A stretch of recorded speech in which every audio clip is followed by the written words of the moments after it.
I'm Paul Brest from the William and Flora Hewlett Foundation, and one of the last things that Vartan Grigorian discussed was Carnegie's investment in democracy, and investments in democracy is the subject of this panel.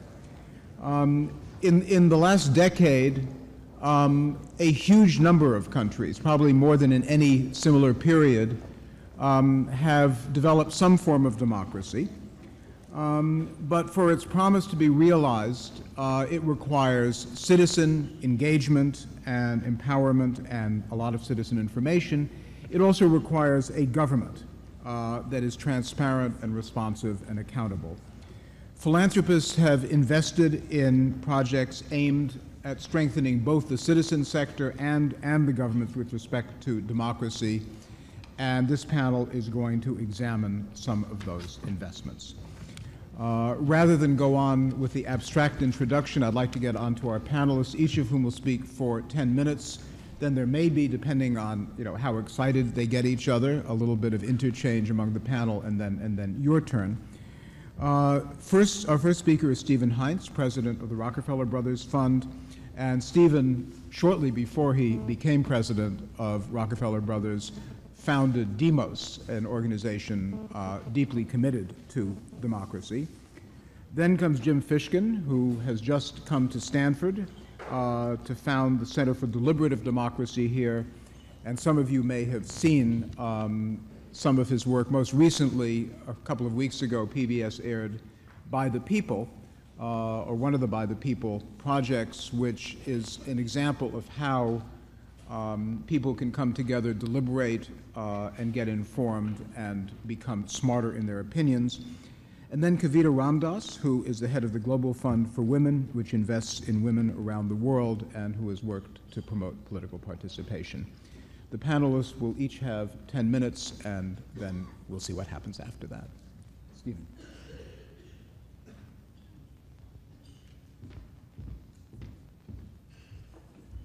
Thank you very much, Paul. Thank you all for being here. After a year's hiatus, it's a great pleasure to be back at the Global Philanthropy Forum and to see so many wonderful colleagues and people who offer so much inspiration. I want to again congratulate Jane and the World Affairs Council and the Institute here at Stanford for pulling together what is really an extraordinary couple of days. I know I've learned a lot over the last 2 days, and we'll go back to my labors at the RBF further inspired and ready to take on more challenges. The challenge now, of course, is that we are at the end of the program and so much has already been said, it's hard to know exactly what to add. But we're going to talk a little bit about democracy, and I'm going to try to start the conversation with some thoughts about sustaining partnerships for democratic decision-making and begin with some comments about the health of democracy itself, to sort of set the context. And because we have limited time, 10 minutes, I'm going to cover a lot of stuff in a sort of very brief way, and it may feel a little shallow, but maybe we can get into some of the details during questions and answers. So what we find when we ask the question, how is democracy doing, is a rather alarming paradox, actually. It's true, as Paul has alluded to, that more people in this world are now living under quote-unquote democratic regimes than at any other time in human history. The annual global survey of freedom in the world, published by Freedom House, reports that now nearly 60% of the world's population live in electoral democracies, compared with only about 31% in the 1950s. The Global Civil Society Yearbook, published by the London School of Economics, documents the extraordinary growth in civil society institutions within countries and also now at the global level as well.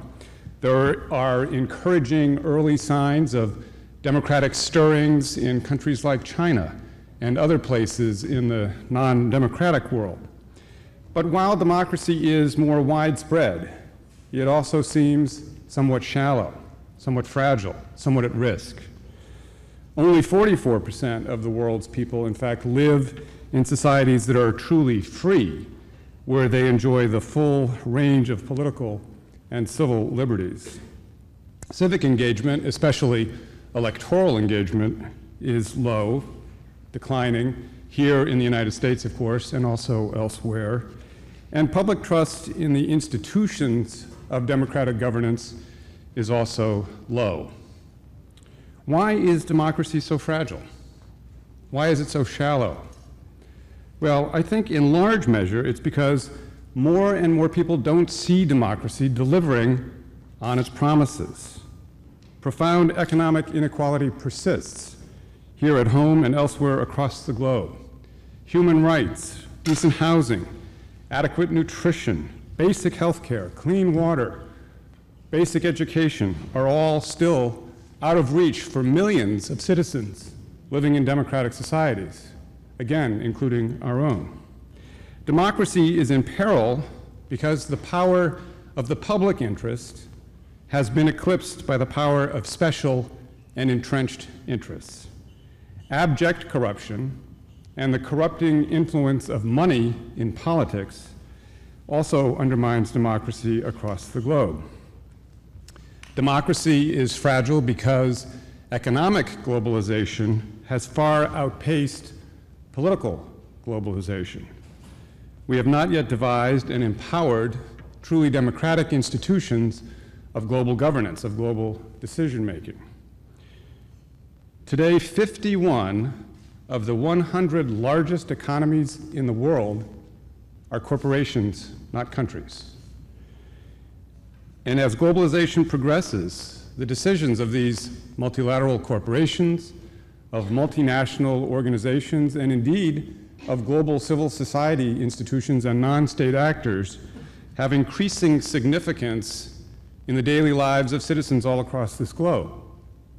And yet, these decisions are often made with inadequate inclusiveness, accountability, and transparency.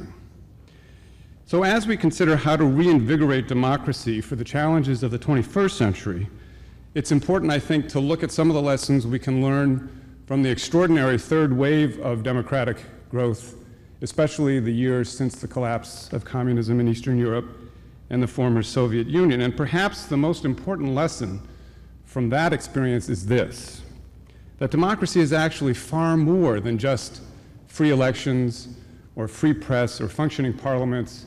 It's far more than a set of institutions and processes. Democracy is a way of thinking and behaving in society. It's a way of resolving conflict and solving problems. It is, in fact, fundamentally a culture, a civic faith, to use John Dewey's term. And as such, it is not really an export commodity. It must be largely homegrown. It can't be stimulated by simplistic supply-side strategies. It relies far more on demand-side solutions. So how can we stimulate democratic demand and help make democracy effective for the global challenges we face, and what can philanthropy do? Well, there are numerous ways that philanthropies in this room and all across the world are struggling with these issues, and I'm just going to highlight a few from our own work at the RBF as a way of stimulating our conversation. First, I think that this challenge about making democracy effective for the 21st century is of such enormous importance that it needs to be explicitly on the philanthropic agenda. And if not explicitly, at least implicitly in everything that we do. At the RBF, our new program on democratic practice is just now one of 4 of our substantive priorities. But as I said, even if we don't make it explicit, there are lots of ways to strengthen democracy while we pursue other philanthropic interests. While making grants to advance environmental goals, for example, we can do so by supporting civic engagement on environmental issues. We can promote greater transparency and accountability in the nonprofit sector, and indeed in philanthropy itself, for that matter. We can empower women and educate their daughters, and we can partner with marginalized communities. There are lots of ways to strengthen democracy while pursuing other interests. Second, I think we need to support democracy R&D, experimentation in new forms of democratic participation and decision-making, like the one Jim Fishkin is going to describe to you in just a few moments. We need to test the efficacy of e-democracy and the power of the internet and modern telecommunications tools in the service of democratic goals. Third, we need to devote special attention to encouraging youth civic engagement. Today's youth aren't apathetic. They're deeply distressed. They want to contribute to society, but they believe that direct service is far more effective than electoral or political engagement. So I think we need to begin to think about listening to young people and supporting youth-driven strategies that link service to political engagement. Things like youth organizing, which we talked about yesterday afternoon in a panel I was at. Fourth, I think we need to help civil society institutions, NGOs, to move toward a stronger and more explicit engagement with public policy questions. We need to help build advocacy capacity. We need to help translate the lessons learned in our communities to the level of public policy. We need to help empower civil society to be the effective democratic partner in changing public policy. Fifth, we have to strengthen the capacity of government institutions to deliver public goods effectively and fairly. We should support innovations in public administration, new partnerships between the public, the private, and the nonprofit sectors, and efforts to restore respect for and belief in government after 30 years of politics in which we have denigrated government itself. Finally, we must work to make globalization more democratic. This can only be accomplished by further reforms of the existing institutions of global governance to make them more inclusive, to open up participation, to make them more accountable, to make them more transparent. But I think we should also, as philanthropy, support critical thinking about the possible need for new institutions of global governance and decision-making. The leaders of 1945 thought quite boldly about the challenges before the world in the post-war period. Today, philanthropy needs to support bold thinking about global challenges in the postmodern world. So these are just a few thoughts that I hope will stimulate some discussion, and I really do look forward to your questions and comments. But I'd like to close with one additional point. And we've touched on this earlier in the day. The terrorist attacks of September the 11th, 2001, changed our position in the world quite profoundly. The United States is now engaged in a war on terrorism that seems to relegate all other issues to a position of secondary importance. But you know, like Vartan was saying earlier, I think to view this as a war on terrorism is to miss the point. We are at war, clearly. We've been taken to war. But it is really a war against a totalitarian ideology espoused by a radical few who happen to employ terror as their weapon of choice. This is not the classic territorial war. It turns out to be a war for the hearts and minds of millions of people living in repressive, unjust, impoverished, and backward societies. And we seem to be losing. A recent poll conducted by the Pew Center found that more than 50% of Indonesians, Jordanians, Pakistanis, and Palestinians have confidence that Osama bin Laden will do, quote, the right thing regarding world affairs. Now, the war certainly has its military dimensions, but victory will depend much more on the power of ideas than on the power of armies. And I think we must work to make democracy the prevailing idea. But as I said earlier, democracy is not really an export commodity. Outsiders can help indigenous Democrats to adopt democratic processes and construct democratic institutions, but ultimately, the development of a democratic culture depends on the belief of a citizenry in the rule of law, in equality of rights, in participatory decision-making, and in the transcending value of freedom. If we wish to see democracy triumphant in the war of ideas, perhaps the most important thing we can do is to restore the health of our own democracy. This means reinvigorating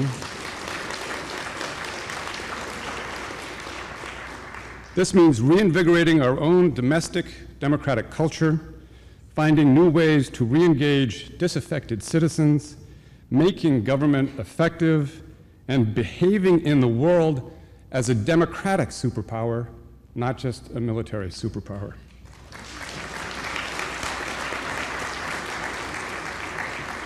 The way to win the war for democracy is by example.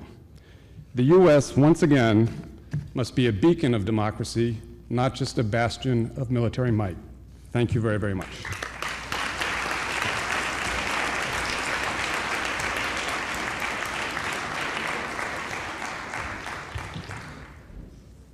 Great. Well, I want to describe one simple and pervasive problem, and the research program and process of public consultation that we're nurturing here at Stanford that's directed at that problem. It's not a panacea. It doesn't solve all the problems of democracy, but you might say that in a certain way it's directed at the one aspect of what Steve Heintz just talked about, that is shallow democracy, how to make democracy no longer shallow, at least in the sense that I will describe. For the last 100 years, well, if you look at the entire history of democratic reform in the United States, but basically around the world, we have engaged in democratic reforms which quite laudably have brought power to the people through both formal and informal reforms, referenda, primaries, public opinion polls, other informal kinds of consultation like focus groups, town meetings, all kinds of ways to consult the public. But we brought power to the people under conditions where the people have little reason to think about the power we would have them exercise.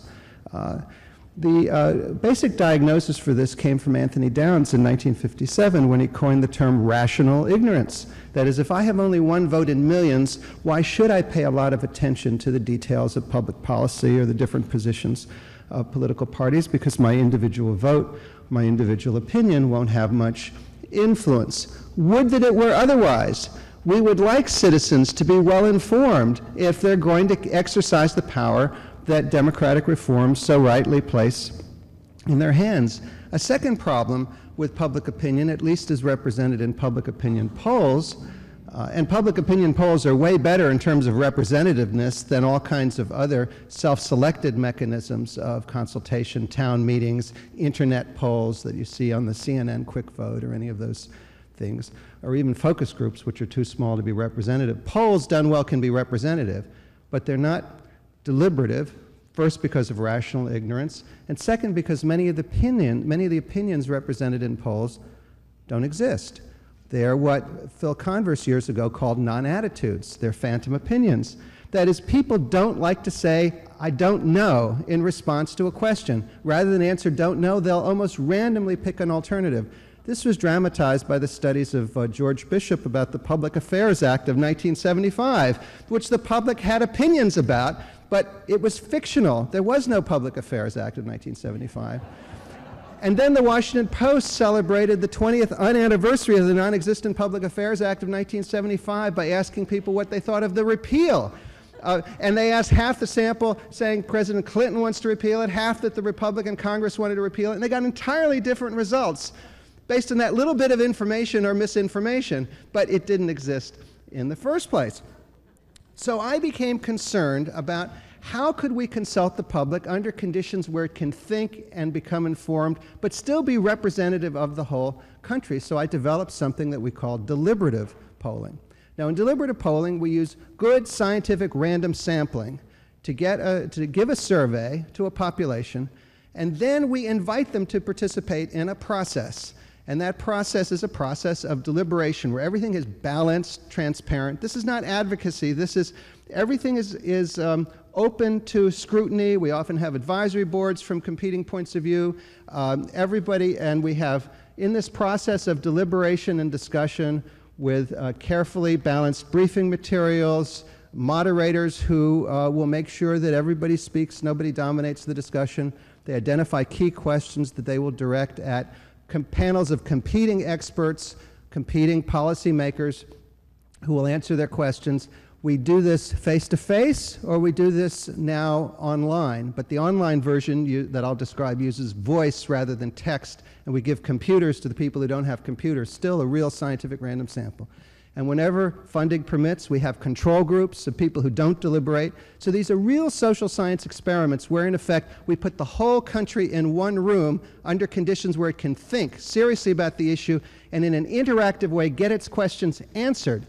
Then we usually make a television program about the process, as we did a few weeks ago, or as we did last January, also with Jim Lehrer and the NewsHour, with the generous support of the Hewlett Foundation and also support from the Rockefeller Brothers Foundation. We will make a television program to put a human face. It's a poll with a human face where you can see the concerns that people raise. We've done this in Bulgaria, we've done this in Denmark before the Euro referendum, we did it in Australia on reconciliation with the Aboriginals and on the referendum on the Republic in Australia. We've done it in Taiwan. We've got various other projects in the offing. We've done it in the United States a number of times on environmental issues, even the most boring issue in the world, electric utility regulation. We created, engaged, and informed publics about that, which led to the creation of a whole bunch of windmills all over the Davis Mountains in Texas. But anyway, that's jumping ahead of the story. So what happens? The first issue, of course, would be, when you recruit this sample, can you get them there? Well, when we did the first one in Britain on Channel 4, that was thought by Bob Wooster, a prominent pollster there, that you'd never get a representative sample to turn up. By the way, we pay the people, we pay all their expenses, we tell them they're going to be on television. We're shameless at doing everything possible to attract them. And so we piloted it in focus groups, and a woman said, I was behind the one-way mirror, said, I've never been away for a weekend without my husband. I couldn't possibly do something like that. And Wooster had said we wouldn't get women to come. So then the next focus group, a woman said in almost identical language, I've never been away for a weekend without my husband. I would definitely do that. And as it turned out, we could compare the people who came and the people who didn't. There were very few statistically significant differences. We got a genuine microcosm of the public to come, and that has been the case for almost all of them. Secondly, though, a woman came up to me on that weekend for that very first deliberative poll, which was in 1994 in Britain on the issue of crime, and she said, I want to thank you because in 30 years of marriage, my husband has never read a newspaper. But from the moment he was invited to come to this, he's begun to read every newspaper every day, and he's going to be much more interesting to live with in retirement. Now, for me, the point about that is we created incentives to overcome rational ignorance. That is, he knew his opinion was important, and what we basically learned in all these deliberative polls is that when people think their opinion matters, they do all the hard work to think through the issues. Now, we've been doing a number of them on foreign policy, now with the generous support of the Hewlett Foundation, and we found that on foreign policy, what happens is when people become more informed, and we've done this with the NewsHour, everything is scrupulously balanced, transparent, the public becomes more insistently multilateralist. The public becomes much more skeptical of unilateral military interventions. The public becomes much more supportive of foreign aid, solving problems like world hunger, the environment, and in particular, and AIDS abroad. It's a truism in polling that if you ask the public, should we deal with problems at home first or deal with something else, any good thing? They'll always choose problems at home first. Should we deal, and in the before deliberation, problems at home first, more than 50% would rather do that than deal with world hunger. More than do that, would rather do that, 53%, than deal with AIDS abroad. After deliberation, only 20% wanted to deal with problems at home first. There was a transformative view. They became, in effect, citizens of the world. Similarly, they thought that they came in thinking that, as in other surveys, foreign aid was one of the largest parts of the U.S. budget. Only 19% knew or guessed that it was 1% or less. This was a year ago, January. And in the before, and they wanted to get rid of foreign aid. I mean, well, only 20% wanted to increase, and there was a majority for getting rid of it. After the deliberative process, 64% knew that it was 1% or less, from 19 to 64%, and the percentage wanting to increase, it went from 20 to 53%. These are transformative numbers you see in the picture of public opinion. Now, we also did at the same time an online version with voice rather than text and periodic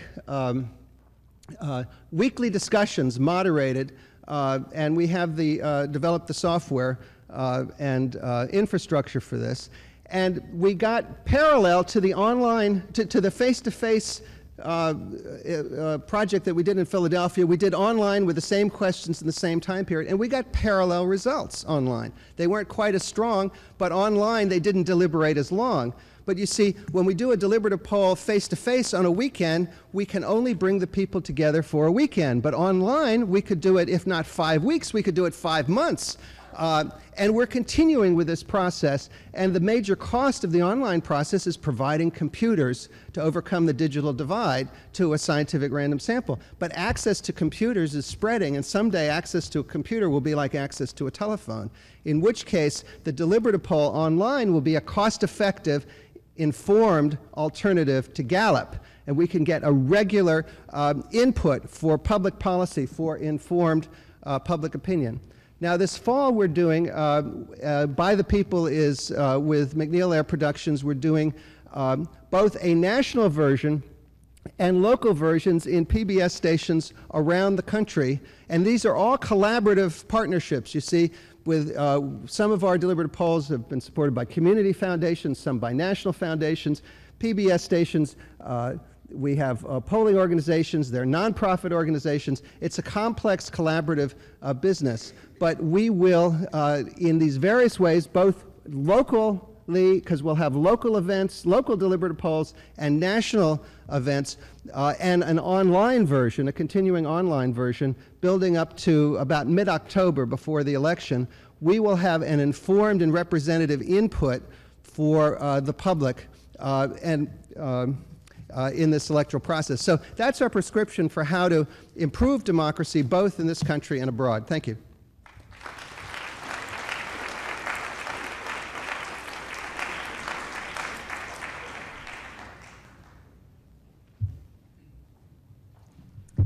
Good afternoon. I'm reminded of the fact that when I came to the United States in 1983, I arrived in September. I was a transfer student to Mount Holyoke College from Delhi University. And this country had just had a little exercise in democratic decision-making. We were in a small country called Grenada. And I think it's quite appropriate for us to start this afternoon's discussion about democratic decision-making and partnerships that can advance that kind of decision-making by thinking about what's happening right now. There's another small country, which is not in the news as much as Iraq, where we seem to have magically spirited away somebody who was a democratically elected, the first ever democratically elected prime minister of a sovereign country, Haiti. We don't know where he is. He claims to be kidnapped. And speaking to Stephen's comment about leading by example, I think it's extraordinarily important for a gathering of people such as ourselves to ask why there is no outrage, why there is no questioning, why democracy is something we can choose when we like it and turn our faces away from when we don't like it. I'd like to talk about a partnership that I think doesn't exist in most parts of the world, and that is a partnership with over 50% of the world's population, the women of the world. And I'm particularly concerned about Haiti because in our 16 years of grant making at the Global Fund for Women, we've supported some extraordinary Haitian women's organizations, and we've heard firsthand from them the incredible suffering, the incredible violence, the looting, the sexual assault that they are undergoing at this moment. Democracy is lived, and it is experienced firsthand. A Chinese adage that states women hold up more than half the sky reminds us that there really can't be a democracy without the equal and active participation of women.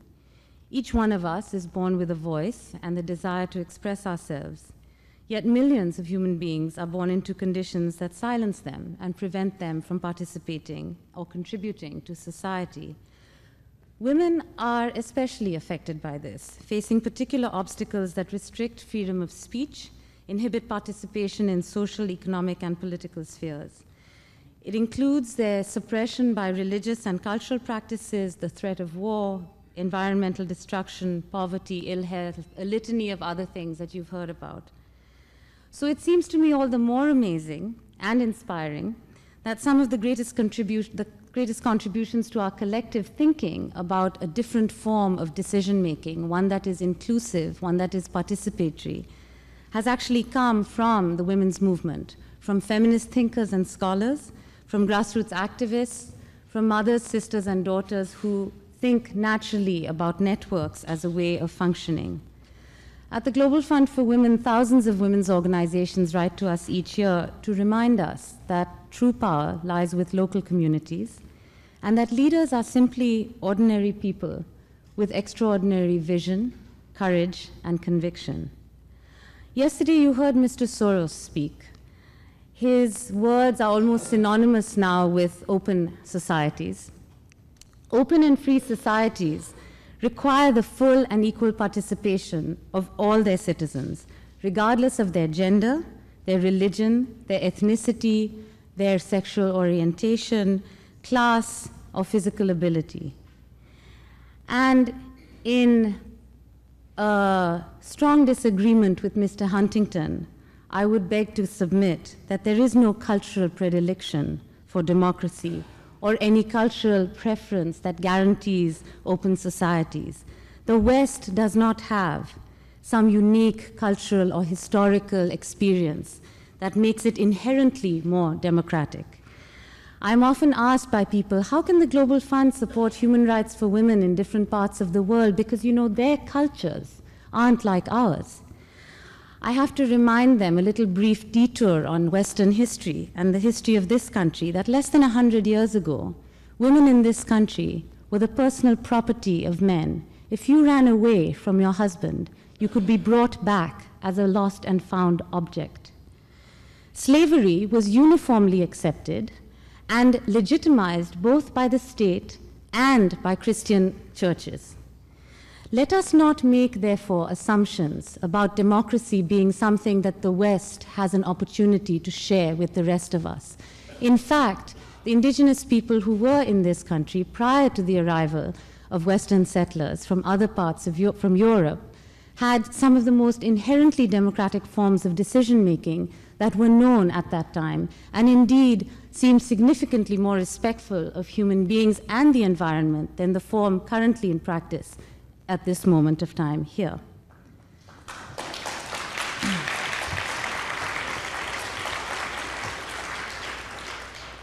If democracy is to become a lived reality for the world's poor, most of whom are women and children, it must be directly linked to real investments and improvements in the quality of life.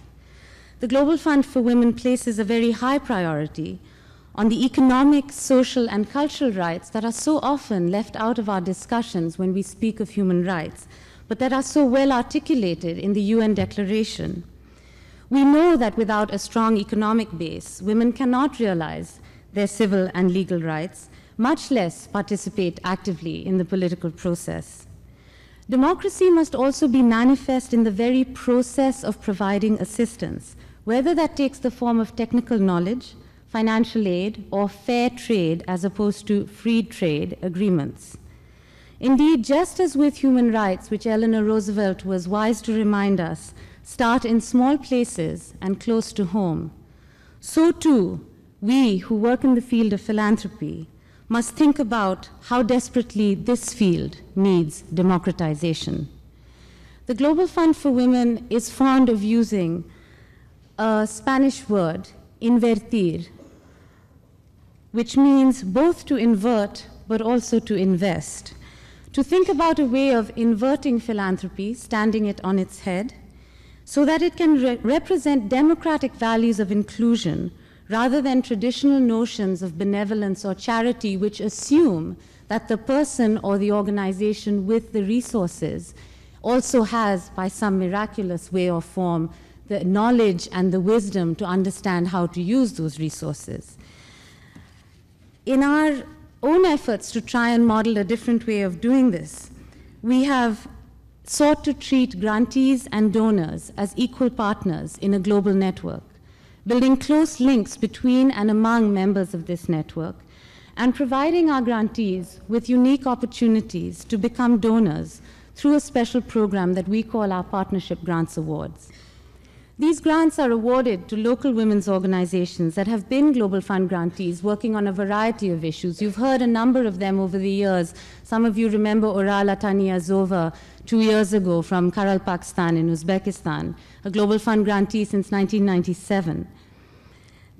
In the process, the groups gain the opportunity to be donors in their own countries while broadening the reach and deepening the effectiveness of Global Fund resources. Some partnership grantees have gone on to develop into independent and full-fledged philanthropic entities of their own, building on their own traditions and cultures of giving. In honor of our 15th anniversary last year, we awarded $20,000 each to 15 women's organizations around the world, who in turn will re-grant $15,000 to local women's groups. Over the years, this program has transformed into an activist major new philanthropic movement, creating an international network of women's funds by and for women. This is incredibly important because if you grew up in a developing country as I did, you know that not all of our people are poor. You know that you come from privilege within those developing countries as much as there is privilege in these countries. And those of us who work in women's funds have decided that it is enough now. There has been enough years in which we have blamed colonialism and the West for all of our problems. And we do not always want to be with our hands stretched out like this to the West. We also know that our elites are responsible for investing in the futures of their own countries. So the women's funds internationally are thinking about finding a way to provide opportunities for people with resources in those countries to make those resources a long-term investment, enabling women to participate fully and equally in all parts of their societies. Last week, the Central American Fund, based in Nicaragua, was launched. Next week in Rio, 16 women's funds from around the world, from Nepal to South Africa to Ukraine to Mongolia, will gather to talk about their strategic vision for Invertir, or philanthropy. Democracy is all too often translated narrowly into increasing women's representation in parliaments and local municipalities. But women see democracy and democratic decision-making as a much, much broader endeavor. They believe that it must start with increasing women's say in matters affecting the family, the home, their bodies, their children's schools, and their neighborhoods. By joining together, women are improving the well-being of their communities and defining democracy as an interactive practice that provides a forum for every voice. I'm going to end with a couple of examples of what this looks like on the ground and what it looks like in places. I think I have a little extra time because I think Jim went over, but I was watching. In Morocco, the Association Theatre Aquarium has set up stages in the streets and auditoriums of towns to demonstrate what justice looks like. Women and men watch the actresses who perform the plays that challenge the muwahana, the personal status code that severely restricts women's human rights. Afterwards, the audience debates, talks, and discusses the questions raised by this new reality theater. More than 10,000 residents of Morocco have seen these plays and spoken out in the debates following the performances. This also is a critical aspect of the practice of democracy.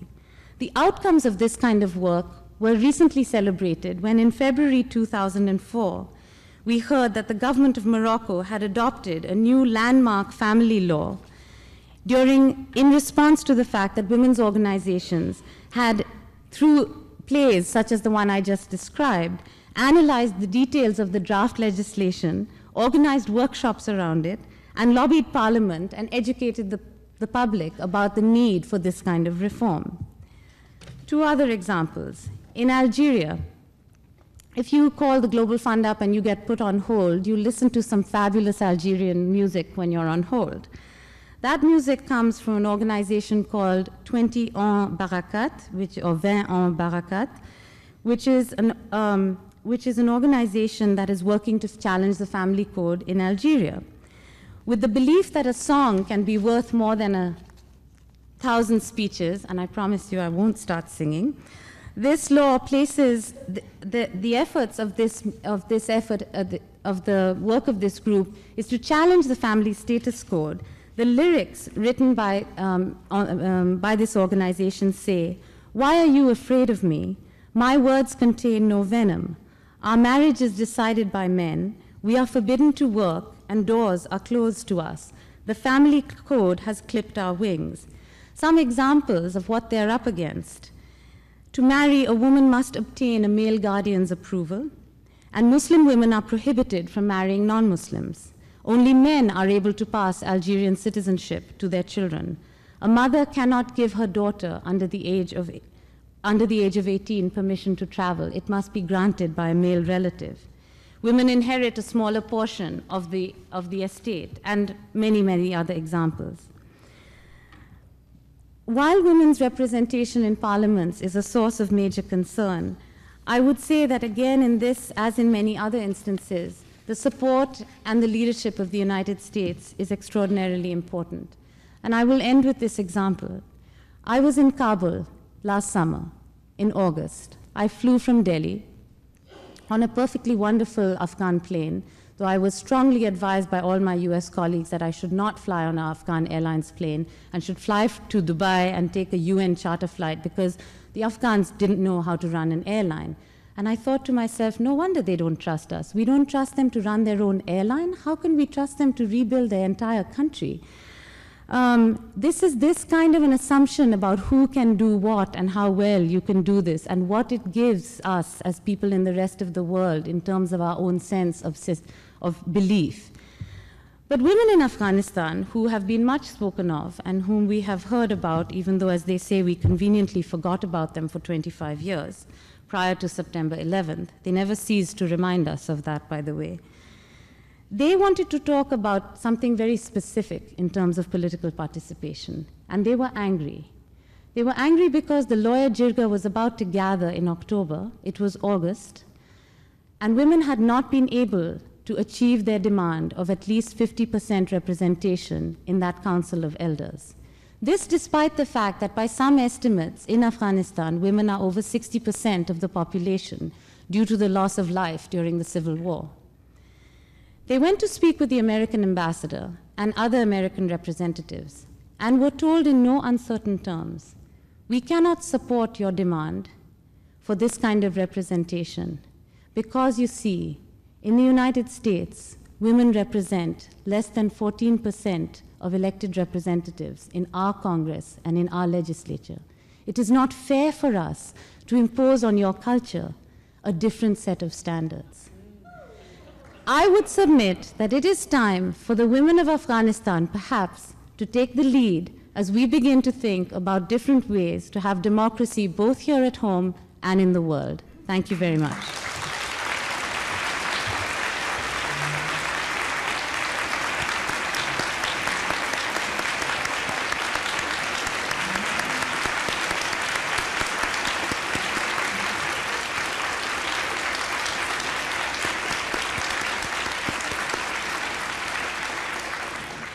Before I turn to the demos, I'd like to engage in, I think, what is called vicarious representation and ask a couple of questions myself. And the first one is for Kavita, and I only have two. The first one is for Kavita, and it's this. I mean, your point about the United States imposing its notion of democracy for better or worse is an important one. But there's also a point which goes back to Stephen's distinction between imposing and something arising from the culture, that to the extent that there is an indigenous form of democracy in Afghanistan or Iraq, it's a form that may not include women, even to the extent that women are included in the United States. The United States, one hopes that one doesn't need to make those trade-offs, but it's a possibility. The United States Constitution itself was founded on a very unfortunate compromise, which it took almost 200 years to deal with. And I guess I'd like to know your thoughts about what compromises you think may have to happen in Iraq and Afghanistan in a new constitution. I guess I would say I don't believe that this is a time for compromising. And I think that the United States has, if it has enough power to go in and overthrow governments and spirit away leaders of countries, I think it has enough power to stand up and really speak its truth, which is that it believes a certain way of that we together as a global community have made a commitment to human rights, and that democratic practice certainly requires full participation. I think there is, that example that I gave was precisely because of that. I don't think we were imposing anything on the women of Afghanistan. It was the women who were coming and saying, we would like this kind of participation. We could have had the gumption to stand up and say, you know, we are behind these women. I think that's what I mean more, rather than, you know, to me, the other argument is one that we have used very often to justify the ongoing oppression, particularly of women. Oh, it's cultural, they're different. They don't think about it in these ways. If you begin from a premise of actually listening to people in those communities, which is not to say that they are necessarily, their ideas of what needs to be played out looks like ours, I think it does start from a different premise. It starts from a premise of humility that we also, this society, has taken a long time to learn and evolve on democracy, and other societies will take a long time to learn. I strongly recommend a recent book by Amy Chua, I don't know if I'm pronouncing her name right, Fire in the World. It's now out in paperback. She's a Yale University law professor.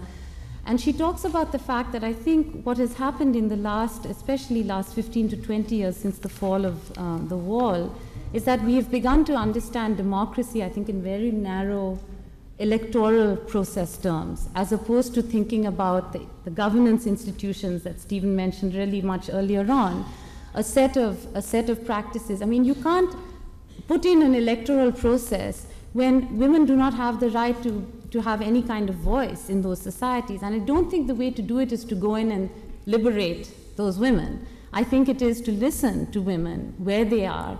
It is to hear how best they can negotiate. I mean, all those examples I gave, those were not, you know, Western feminists, not the Feminist Majority Foundation out on the streets of Algeria. It was Algerian women saying, this is what we want to see for our future and for ourselves. And if we can support those voices inside those countries, I think we have a much better chance of encouraging democracy in its truest sense. My second question is for Stephen and Jim, and it's each one of you, or both of you, implicitly, I think, in your talk, thought of democracy both as valuable in itself and as producing good results. And you know, Jim's results from the deliberative poll all sound like people move toward what we would regard as an enlightened view. I guess I'd like to ask you how sure you are that that's right, whether, especially when democracy is largely equated with majoritarian rule and not much more in many places, but even when it is, even when you have liberal democracies, how you know it, what makes you think it's going to reach better results. And with respect to, is my time up too? No, it's not. Thank you. Oh, I have 5 more minutes, thank you. And How democratic. with respect to process, you know, I read an article once which was called Shut Up and Vote. And it basically said, you know, forget about deliberation. Realistically, you know, a country our size, and certainly the size of India or China, you know, that having democracy, at least on a national level, in deliberation doesn't make much sense. The best thing you can hope for is that you can throw the bums out after a while and forget about deliberation. I wonder if you'd respond, each of you, to that, and then we will have at least 1 or 2 questions from everybody else. Voting without thinking may be an improvement over not voting because of its inclusiveness, but voting with thinking is even better. And one of the things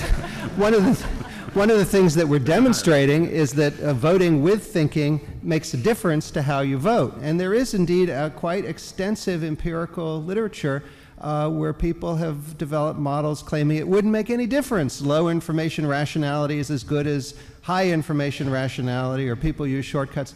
But they don't have the data. I have the data, because I'm the only one in the world who actually takes microcosms of the public gets them more informed, compares them to control groups, and I see how sometimes we do this in elections, as in the British general election, as in the referendum in Australia, and it actually makes a difference when they become more informed how they vote.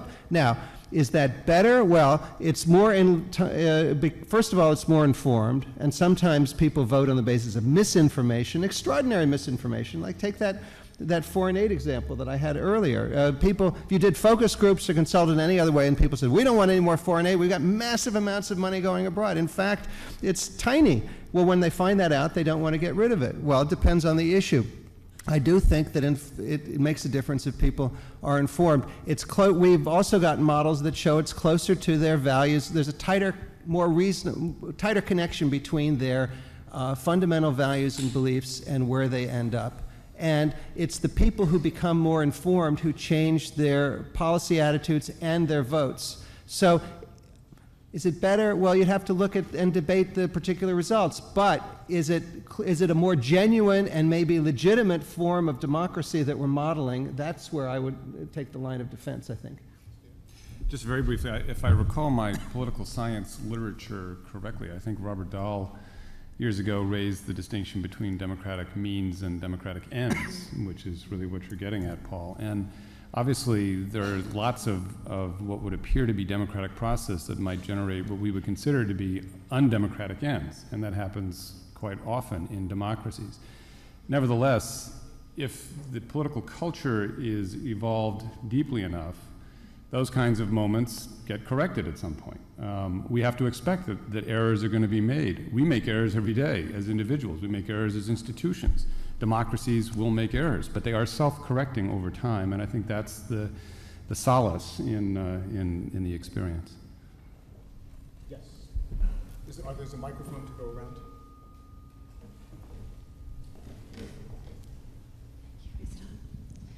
Hello, I'm Martha Campbell in the School of Public Health at Berkeley. A free press serves as a very good indicator of the degree to which democracy is present.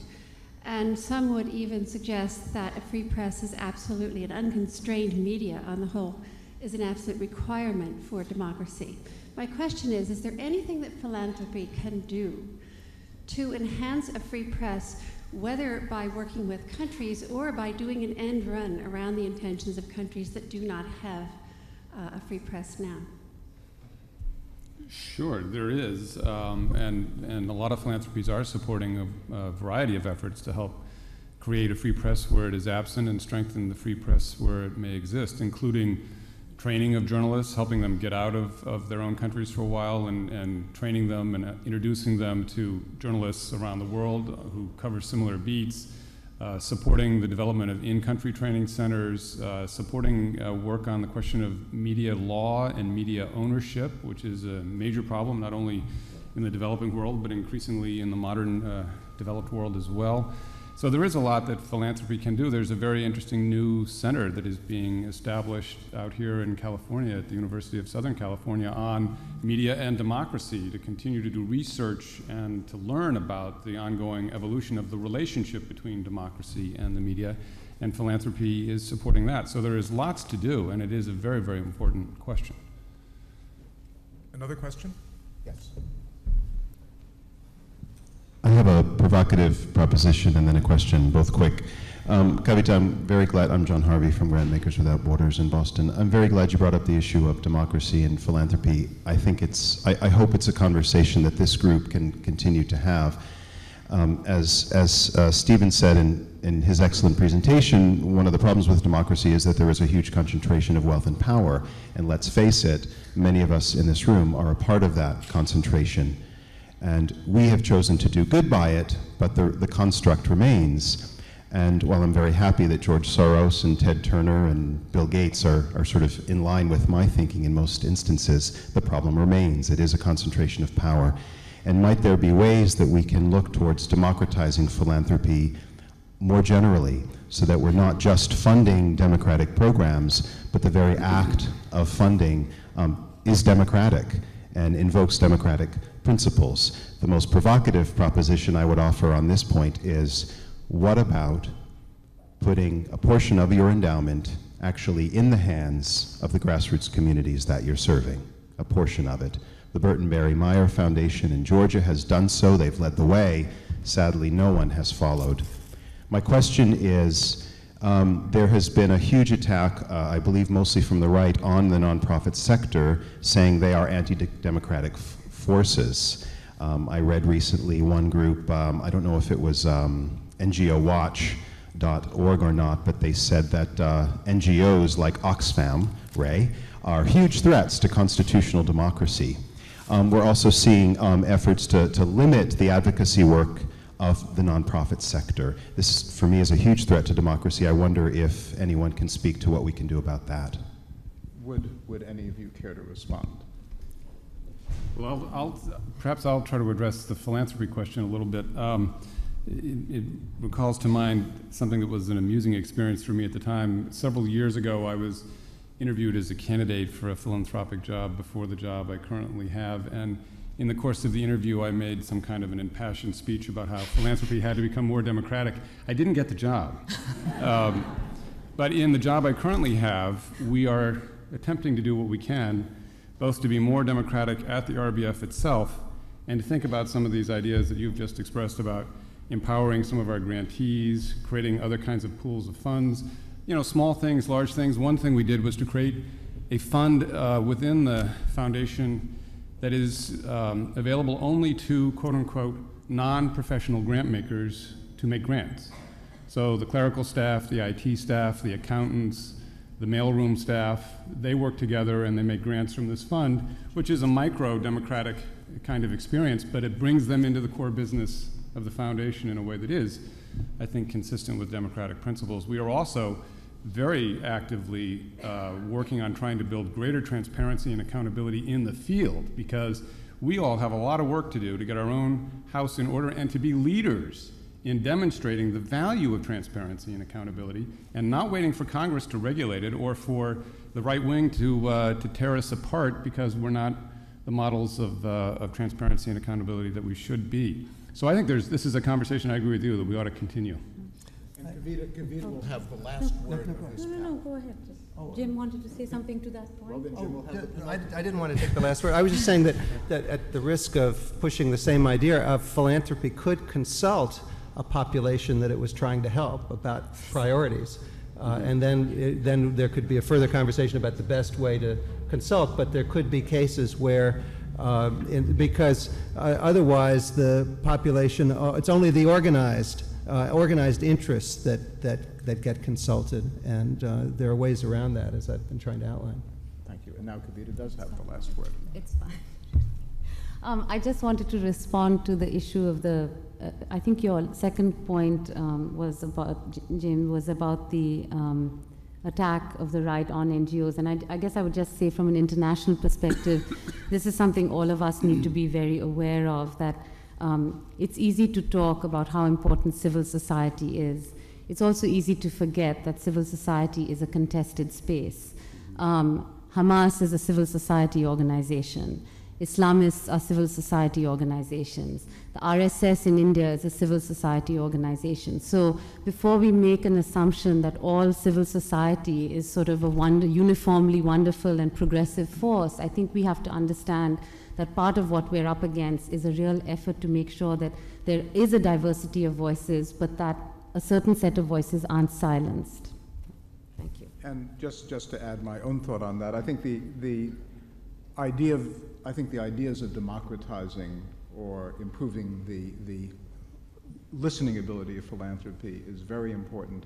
But ultimately, as Kavita's point, I think, emphasizes, somebody who has a grants budget has to decide who he or she's going to listen to and who he's going to empower.